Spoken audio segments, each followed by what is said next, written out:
This is one of the most favourite times of the year for me. Yes, it's around about Christmas time.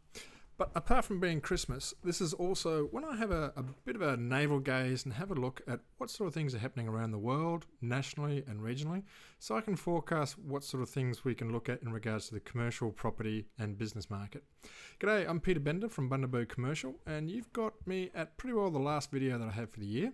It's been a really good first year in our YouTube channel. We've got close to 100 videos on there, so feel free to browse around. There's all sorts of topics covered. But this one, we're looking at forecasts. Now, there's plenty of pundits who are going to come out and give you crystal ball impersonations. But why is it that none of them actually say, what did they forecast the year before? How accurate were they last year?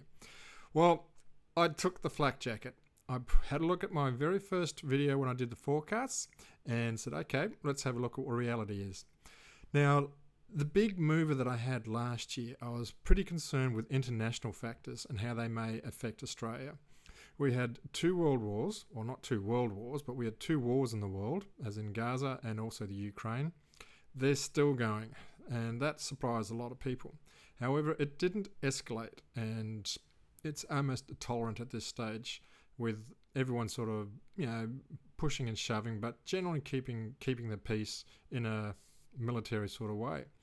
The American property market was the other big driver, particularly the commercial space. It was a basket case 12 months ago.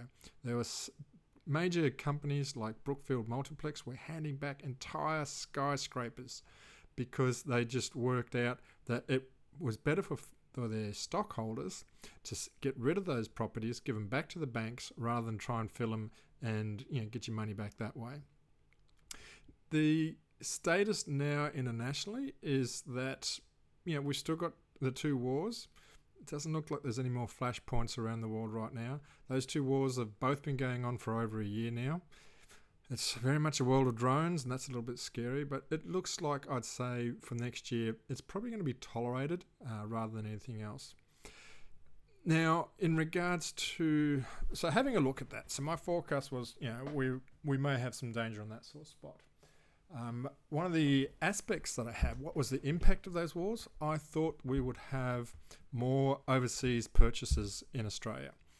Now, the thing that I didn't quite pick up last year and got me by surprise was the recognition now that India is now the world's most populous country.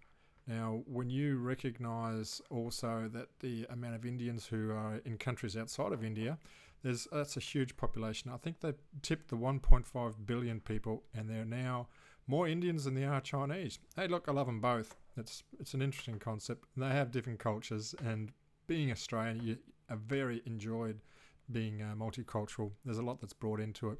So one of my forecasts was, with the instability, I was a little bit concerned, particularly with the economy in India, and I thought that we would have an increase in property purchases from Indians in particular.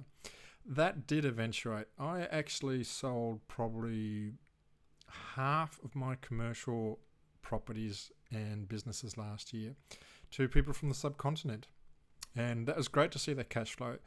They're very much now increasingly part of Australia. They're very business minded, they're very business savvy. They're a joy to negotiate with, but I'm learning and they're learning, and we're getting some great cultural understanding, and it's really good to see that the money is helping buoy up the rest of Australia. So the first forecast I had was we'd have more overseas buyers. Hey, I got that one right.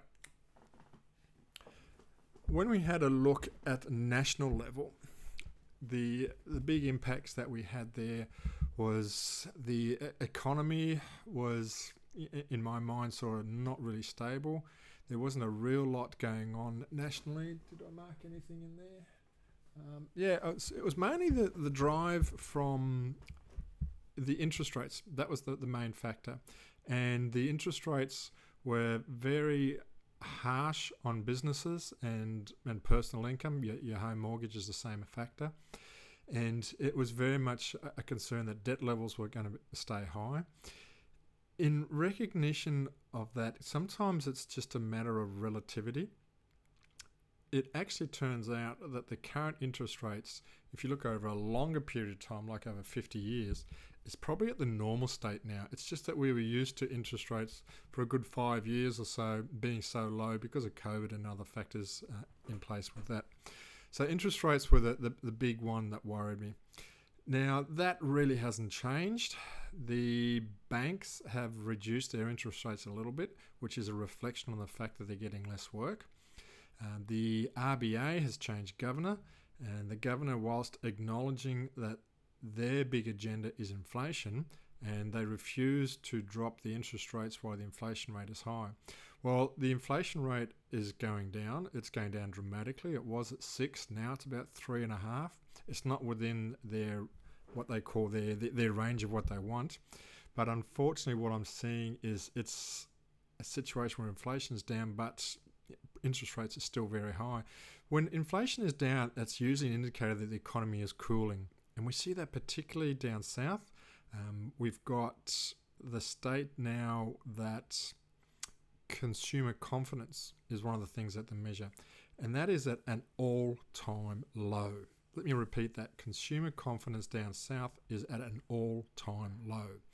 People do not buy investments when they are really concerned. And that is what's happening right now. And the RBA, I'm sorry guys, but you are not helping the situation. You need to provide some relief. You need to accept reality and say, yeah, the economy is slowing down and we need to give some relief to businesses who are heavily geared and to property owners who are looking at very tight margins as everything else continues to increase. So the big factor that I had last year was interest rates, and that hasn't changed. There's arguments now in regards to, will there be how many interest rate drops next year? Will there be any interest rate drops next year? I don't know. The RBA tends to look at its data in a weird way, so we'll just wait and see how it goes through there. So the national economy, my forecast was that it would weaken. Now, recognise that the national economy is dominated by Sydney and Melbourne, and down in those two areas, the economy has definitely weakened in the last 12 months. Hey, that's good. I'm better than an astrologer and probably better than a weather forecaster right now, 2 out of 2. Then we had a look at state levels. Now, state level in Queensland, we had a state election. Now, not surprisingly, the current government was removed. They were the last state government in Australia that was still around from COVID. Every other government had changed over. Now, I'm not saying it's because of COVID or whether people just needed a change, whatever their aspect is, but we have now got a Liberal government in Queensland, and that should hopefully give us a little bit more focus on business. And the other big play that I forecast was projects for the Olympics. All right, so what happened in that space? Well, the big thing in Queensland this year was the launch of the CBD. That was essentially a large area that's been the last 5 or 10 years. They've been building an absolute mega city for tourism. It's modelled on what Singapore did many years ago. It's a destination situation, and it was spearheaded by the really flash Star Casino. If you haven't come across Queen's Wharf is what it's called. If you haven't come across Queen's Wharf, just do a quick Google search. Have a look at some of the stuff there. It's fantastic. It's amazing the amount of money that goes in.